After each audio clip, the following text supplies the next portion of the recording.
TRS Clips, the place you arrive at if you just want the best bits of India's smartest podcast, The Ranveer Show. Subscribe, hit that bell icon. We gotta talk a little bit more about the terrorist, especially. Yeah. Did you have a chance to meet Kasab? Yeah. I was the commissioner of police, I told you, after the this. He was hanged only after 4.5 years of the incident, no? Our highly democratic government gave him every opportunity by appointing a lawyer and give him every opportunity to defend. And all the due process was followed and he was duly hung after 4.5 years. He was in the high security prison and I was the commissioner of police. I had occasions to meet him and talk to him.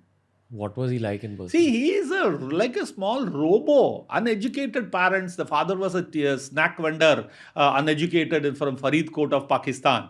And this boy was a 4th class fail and he worked in a mason's help. He was carrying bricks on his head in a construction site and things like that. These boys were all completely brainwashed and they were trained in an army camp. And then they were set without bulletproof jackets. They all knew very well that it is a one-way trip and they are not going to come back. The very fact that they came by a boat from Murdike, that is Karachi, and Al Husseini was the name of the boat. They came, left it at Porbandar, captured Kuber, owned by Amar Singh Solanki, and killed 4 or 5 of them. And their travel started on 22nd of November 2008. And they took 4 days to reach here. And in between at Porbandar, they changed the boat and killed 5-6 of them. They kept Amar Singh Solanki alive so that anybody intercepting, he could speak to people in Gujarati and save them. They came 4 kilometers away from Mumbai coast and killed him on Pakistani controllers' instruction. And they boarded a rubber boat, for which they bought a Yamaha motor from Japan. And that was imported into Pakistan. All that investigation tracked it as to what was the route and how they were paid and how they brought this and all. That boat was damaged there so that these guys cannot go back and try to escape. So what I'm trying to say is they were completely brainwashed to go and kill as many Indians as possible. So when you spoke to him, was there any level of guilt at all? Not at all. Not at all. He was not the one who will feel guilty or anything like that. He wouldn't feel bad about it or anything. I told you they were like the people who are like a robo kind of a thing. So he just went through the motions and then all that. But when Indian government gave every opportunity for him to defend himself, they paid the lawyer and then he went through all the appeals, every possible appeal. From the court to special court to high court to Supreme Court to president or clemency, everything was done.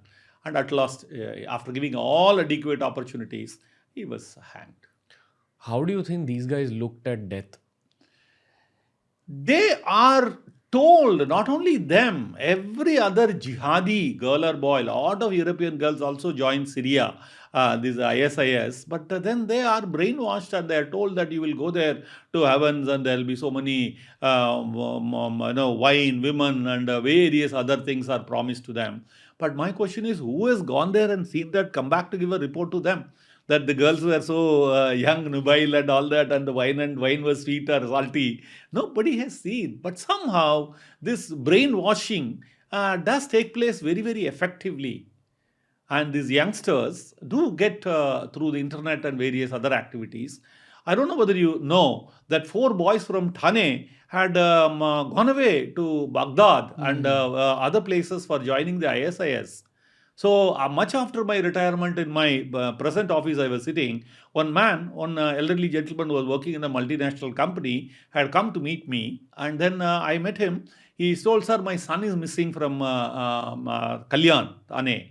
So I was commissioner of police there for 4 years, so I knew everybody. I called the joint commissioner and asked him, so-and-so boy is missing. He was a very bright officer. He told me, sir, not only him, 3 others, 4 of them have gone together. We have tracked them up to Baghdad.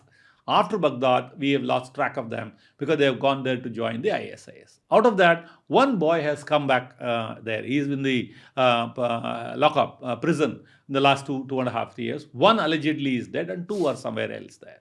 So these boys were radicalized. That's the correct word. Brainwashing is what I used earlier, but radicalization is the correct word.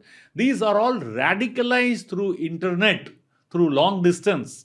So somebody is watching who is visiting such kind of sites and what is their inclination and how do they respond to such kind of temptations, and then they identify and they segregate them and radicalize them.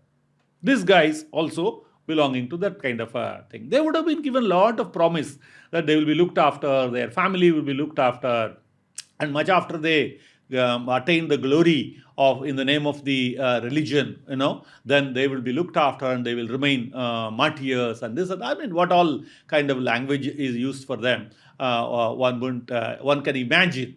But then they are fully charged to go and face death. I want to bring an example of if these boys are all the poorest in the Pakistani guys. Last year or year before last year during Christmas in Sri Lanka, 2, 3, 4 boys carried a backpack and they in the church before the congregation, they had gone and blasted and some 360 people or so were dead.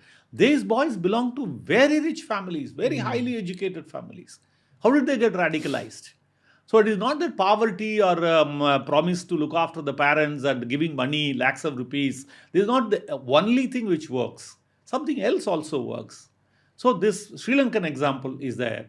And also I mentioned about lots and lots of girls who had gone to Syria. They were all used as sex slaves only. They were all European girls. They knew what they are up to. Not that they were not knowledgeable. They didn't go and fight a war, but then they were used for other things. Misused for other things, I would say. But then they were knowledgeable about it. They were radicalized, so they were blind to what's happening.